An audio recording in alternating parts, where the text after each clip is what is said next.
Éternel notre Père, nous bénissons ton nom pour ce moment. Béni sois-tu, Dieu de gloire, pour la vie et la santé que tu nous accordes. Béni sois-tu pour cette semaine écoulée. Tout au long de cette semaine, tu nous as parlé à travers les différents numéros de dévotion matinale que nous avons pu avoir. Seigneur, ce matin encore, nous sommes là pour le dernier numéro de la semaine. Je prie que tu viennes nous parler à travers ta parole et que tu nous édifies à travers ce message. Béni sois-tu parce que tu le fais. Au nom de Jésus que j'ai prié. Amen. Je vous salue tous dans le nom puissant de Jésus-Christ, vous qui êtes membres du temps des paroliers, vous qui nous suivez ici et ailleurs, que la grâce et la faveur de notre Seigneur Jésus soient sur vous ainsi que sur vos différentes familles et sur vos activités respectives. Bienvenue à notre dévotion matinale qui aura pour thème « Aimer Dieu ». Lorsque vous lisez ce passage de Matthieu 22, versets 36 à 38, un disciple demande au Seigneur « Seigneur, quel est le plus grand commandement ?» Et Jésus lui dit « Tu aimeras le Seigneur de tout ton cœur, de toute ton âme et de toutes tes pensées. Et tu aimeras ton prochain comme toi-même. » Si nous faisons un micro-trottoir, plusieurs personnes, sans faux fuyant, sans sourciller, diront qu'elles aiment Dieu.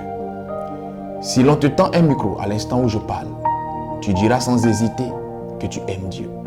C'est une bonne chose, c'est une chose noble. Mais l'amour de Dieu n'est pas seulement confession. L'amour de Dieu ne se résume pas à dire que j'aime le Seigneur.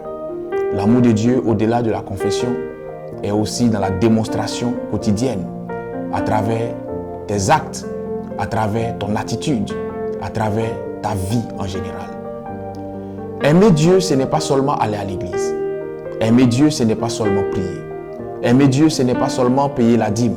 Aimer Dieu, ce n'est pas seulement faire la plus grosse offrande.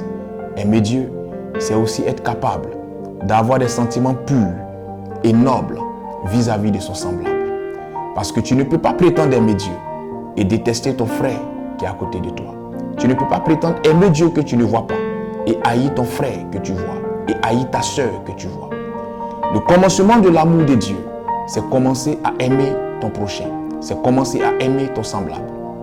Aimer Dieu, ce n'est pas seulement l'aimer quand tout va bien. Parce que quand tout va bien, l'amour n'est pas très sûr. Parce que c'est un amour qui n'a pas encore été éprouvé. Aimer Dieu se voit surtout quand tout va mal. L'amour que tu as pour Dieu se verra surtout au cœur de l'adversité, au fin fond de l'épreuve. Si tu es encore capable de confesser ton amour pour le Seigneur, là alors, on dira que tu aimes le Seigneur. Lorsque tu seras confronté à des situations auxquelles tu n'avais jamais pensé, lorsque tu vivras des choses que tu n'avais jamais pensé vivre, là alors, on pourra dire que tu aimes Dieu. Pour l'instant, nous prenons juste la parole. Mais nous attendons que cette parole soit suivie d'action. De même que la Bible déclare que sans les œuvres, la foi est vaine. L'amour aussi sans les œuvres est un amour qui est parfois douteux.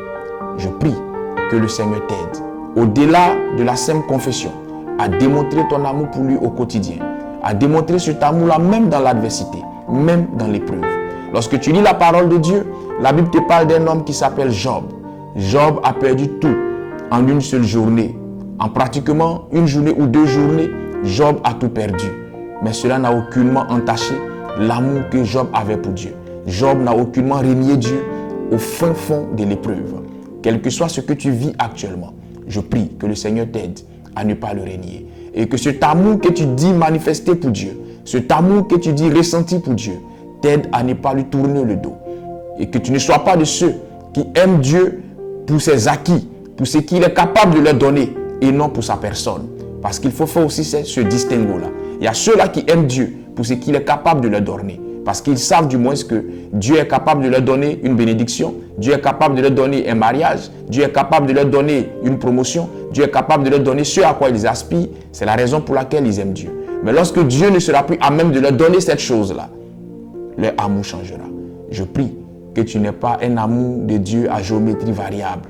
Et que ton amour pour le Seigneur ne change pas en fonction de la qualité des épreuves que tu vis, mais que ton amour pour le Seigneur soit intact. Peu importe l'épreuve qui vient au-devant de toi, peu importe l'adversité à laquelle tu es confronté, cet amour-là reste intact et inébranlable.